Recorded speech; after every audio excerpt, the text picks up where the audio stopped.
বিসমিল্লাহির রহমানির রহিম। আসসালামু আলাইকুম। সবাই কেমন আছেন? আশা করছি সবাই ভালো আছেন। চলে আসলাম আবারও মজাদার একটা রেসিপি নিয়ে। আজ যে রেসিপিটা আমি দেখাবো, এই রেসিপিটা রান্না করলে গরুর মাংস খেতেই চাবে না। আর অনেকেই আছে প্রতিনিয়ত বাচ্চারা মাংসর বায়না ধরে। এই রেসিপিটা করে দিলে বাচ্চারা কিন্তু বুঝতেও পারবে না কী রেসিপি খাচ্ছে, গরুর মাংস খাচ্ছে না সয়াবড়ি খাচ্ছে। এখানে আমি নিয়েছি হাফ কেজি ওজনের একটা প্যাকেট সয়াবড়ি, আর এখানে নিয়েছি হাফ বাটি পেঁয়াজের বেস্তা আর 2টা টমেটো কেটে রেখেছি।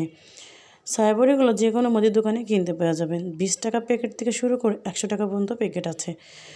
যাই হোক, আমি আগের থেকে পানি গরম বসিয়ে দিয়েছিলাম। সেই গরম পানির মধ্যে আমি সয়াবড়িগুলো ঢেলে দিলাম, দিয়ে 2 মিনিটের মতো নাড়াচাড়া করে সিদ্ধ করে নেব।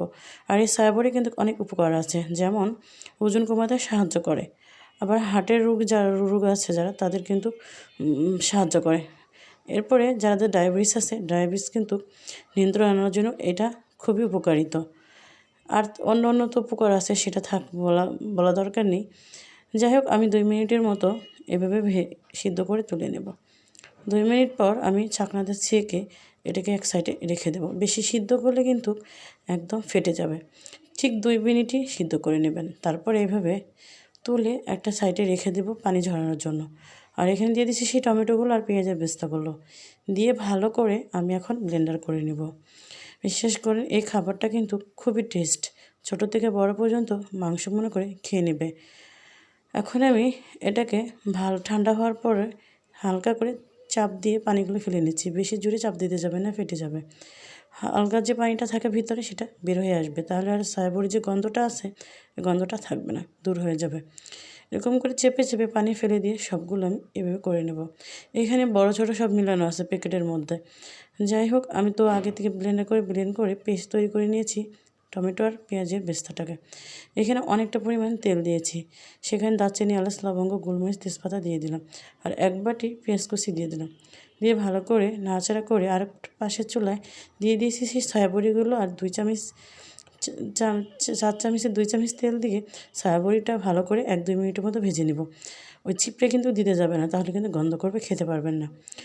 যাই হোক, ওটা ভাজা হওয়া পর্যন্ত ওয়েট করবো। আর এই ফাঁকে দিয়ে দিচ্ছি পেঁয়াজটা একটু হয়ে আসছে। এখানে 1 চা চামচ আদা বাটা, 1 চা চামচ রসুন বাটা, 1 চা চামচ জিরার বাটা দিয়ে ভালো করে একটুখানি নাড়াচাড়া করে বাকি মশলাগুলো এখানে অ্যাড করব।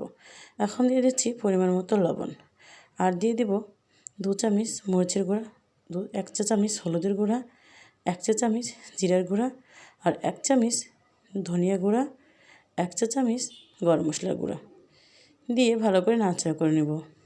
এই তরকারিটাতে একটু তেল মশলা বেশি দেবেন, খেতে দারুণ লাগবে। যাই হোক, একটুখানি নাড়াচাড়া করে মশলাগুলোকে মিশিয়ে নিচ্ছি। তারপর দিয়ে দেব কষানোর জন্য পানি। এইভাবে একটু নাড়াচাড়া করলেই দেখবেন সব তেলগুলো উপরে উঠে চলে আসবে। এখন দিয়ে দেব কষানোর জন্য পানি। পানিটা দিয়ে ঢাকনা দিয়ে ঢেকে রেখে দেব। ঢাকনা তুলে 2 মিনিটের মতো রান্না করে পরে আমি সয়াবড়িগুলো ঢেলে দিয়েছি।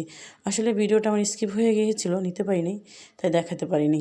সয়াবড়িগুলো ঢেলে দিয়ে আরও 3-4 মিনিটের মতো আমি ঢাকনাতে ঢেকে রান্না করে নিয়েছি। তারপরে ঢাকনা তুলে নাড়াচাড়া করে নিয়ে এখন দিয়ে দিচ্ছি ঝোলের জন্য পানিটা।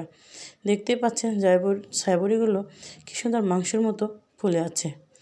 এখন পরিমাণ মতো আমি ঝোলের জন্য পানি দেবো। যেহেতু একদম এটা ভুনা ভুনা করা হবে, বেশি পানি দেওয়ার কোনো প্রয়োজন নেই। তারপরে ঢাকনাতে ঢেকে 2-3 মিনিট মতো আবার রান্না করে নিলাম। ঢাকনা তুলে এখন আমি দিয়ে দিচ্ছি ভাজা জিরার গুঁড়া উপর দিয়ে। তরকারি কিন্তু অলরেডি হয়ে গেছে। দেখেন, সয়াবড়ি পুরো গরু মাংসের মতো ভুনা করে ফেলছি। বাসায় একবার হলেও ট্রাই করবেন। সবাই ভালো থাকবেন, সুস্থ থাকবেন। আবার নতুন কোনো ভিডিও নিয়ে দেখা হবে। আল্লাহ হাফেজ।